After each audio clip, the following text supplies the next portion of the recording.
Kullu da'in dawa'un wa dawa'udz dzunubi al-istighfar. Insyaallah.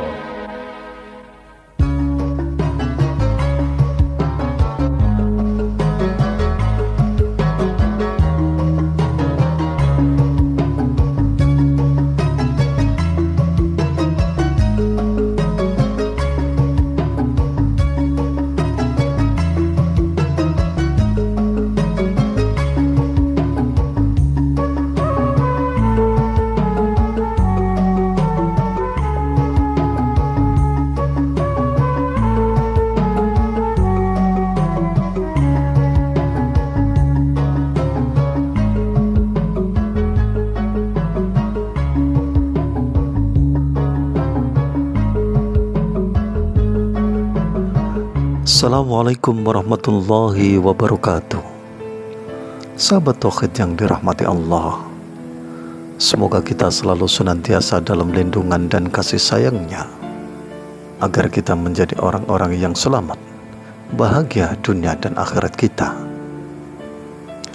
Sahabat tauhid, tahukah Anda siapakah iblis sebenarnya?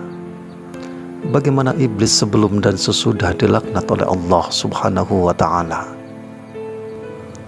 Tahukah Anda bahwa jauh sebelum Nabi Adam diciptakan, iblis merupakan makhluk yang mulia di sisi Allah dan merupakan makhluk yang paling dihormati oleh para malaikat-malaikat Allah.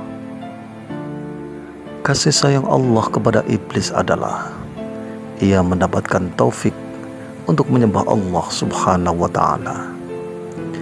Dia dimasukkan ke dalam kumpulan para malaikat-malaikat Allah, dan sebaik-baik pertolongan Allah kepadanya adalah ia mendapatkan teman dan pendamping para malaikat, sehingga dapat memahami keindahan, kesucian dan kebersihan mereka. Dikisahkan, iblis dulunya adalah ahli ibadah yang tidak pernah membangkang dan mengeluh terhadap perintah-perintah Allah. Ia pernah bersujud kepada Allah selama 1000 tahun lamanya, dan ia sangat giat di dalam beribadah kepada Allah. Menurut Imam Ibnu Katsir, awalnya iblis diciptakan sebagai salah satu makhluk Allah yang sangat mulia. Nama asli iblis adalah Al-Kharij. Dinamakan demikian lantaran iblis pernah menjadi penjaga surga. Sementara nama Azazil merupakan panggilan besar bagi para malaikat. Begitu mulianya iblis pada masa itu, sehingga dalam sebuah kitab karangan Imam Al-Ghazali menyebutkan bahwa iblis itu sesungguhnya namanya disebut sebagai Al-Abid, ahli ibadah, pada langit pertama. Di langit yang kedua, iblis diberi nama Az-Zahid, yaitu makhluk yang memiliki sifat rendah hati, tidak sombong dengan segala keistimewaan yang diberikan Allah kepadanya. Di langit yang ketiga, iblis diberi nama Al-Arif, yaitu makhluk yang mempunyai kebijaksanaan yang sangat tinggi dibandingkan dengan makhluk-makhluk Allah yang lainnya. Di langit yang keempat, iblis diberi nama Al-Wali, yaitu makhluk yang dicintai oleh Allah karena ketaatan dan prestasi ibadahnya kepada Allah Subhanahu wa Ta'ala. Di langit yang kelima, iblis diberi nama At-Taqi, yaitu makhluk yang memiliki tingkat ketakwaan yang sangat tinggi di dalam melaksanakan perintah Allah dan menjauhi larangan-larangan Allah. Di langit yang keenam, iblis diberi nama Al-Kazin, sebagaimana perannya yaitu sebagai bendaharanya para malaikat. Dan di langit yang ketujuh, iblis diberi nama Azazil, karena begitu luar biasanya prestasi iblis di dalam beribadah kepada Allah Subhanahu wa Ta'ala. Iblis pernah menjadi Sayyidul Malaikat, yaitu penghulunya atau pemimpinnya malaikat. Iblis juga pernah menjadi khazinul jannah, yaitu bendahara surga.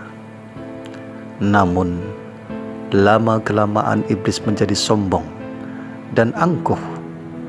Ia menganggap bahwa dirinya adalah makhluk yang paling tinggi derajatnya di antara makhluk-makhluk Allah yang lainnya. Hingga pada suatu saat ketika Allah baru saja menciptakan Adam sebagai manusia, maka Allah memerintahkan iblis dan para malaikat untuk bersujud kepada Adam. Lalu iblis berkata, "Adakah engkau mengutamakannya daripada aku? Sedangkan aku lebih baik daripadanya. Engkau jadikan aku daripada api, dan engkau jadikan Adam daripada tanah." Kemudian Allah berfirman kepada iblis, "Aku membuat apa yang aku kehendaki." Sahabat tauhid, oleh karena iblis memandang dirinya penuh keagungan, maka dirinya enggan untuk sujud kepada Adam.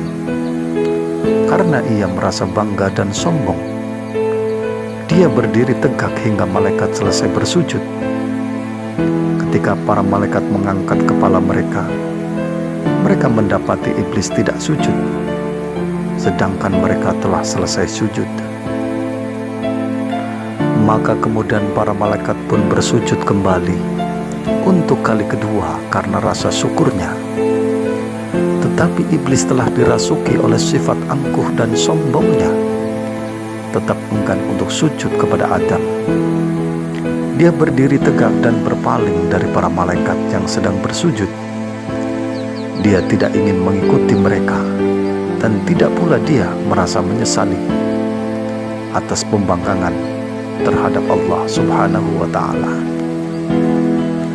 Karena pembangkangannya itu, kemudian Allah merubah mukanya pada asalnya yang sangat indah dan cemerlang ke bentuk hina yang menyerupai babi hutan.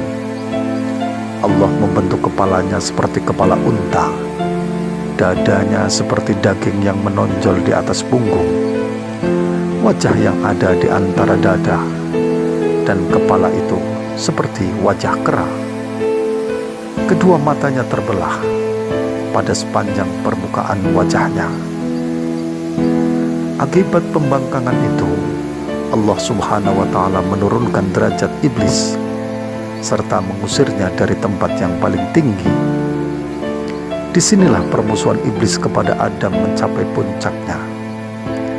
Ia berjanji untuk menuntut balas kepada Adam dan anak cucunya yang dianggap sebagai penyebab jatuhnya kedudukannya di hadapan Allah Subhanahu wa Ta'ala. Qala rabbi bima aghwaytani la uzayyinanna lahum fil ardi wa la uhwiyannahum ajma'in. Yang artinya, iblis berkata, "Ya Tuhanku, oleh sebab engkau telah memutuskan bahwa aku sesat, pasti aku akan menjadikan mereka memandang baik perbuatan maksiat di muka bumi, dan pasti aku akan menyesatkan mereka semuanya."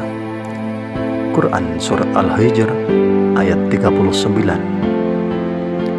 Kemudian iblis berkata, Qala Rabbi fa'anzirni ila yaumi yub'asun. Yang artinya, "Ya Tuhanku, kalau begitu, maka beri tangguhlah kepadaku sampai hari manusia dibangkitkan." Surat Al-Hijr ayat ke-36. Seperti itulah hingga detik ini iblis beserta dengan anak cucunya terus berupaya menggelincirkan manusia melalui tipu daya yang mereka lakukan. Sahabat tauhid yang dirahmati Allah, demikianlah sejarah perjalanan iblis dari mulai menjadi makhluk yang paling dihormati hingga menjadi makhluk yang dikutuk oleh Allah Subhanahu wa Ta'ala. Semoga kita selalu senantiasa terlindungi dari semua tipu daya iblis dan bala tentaranya. Amin, amin ya rabbal alamin. Wassalamualaikum warahmatullahi wabarakatuh.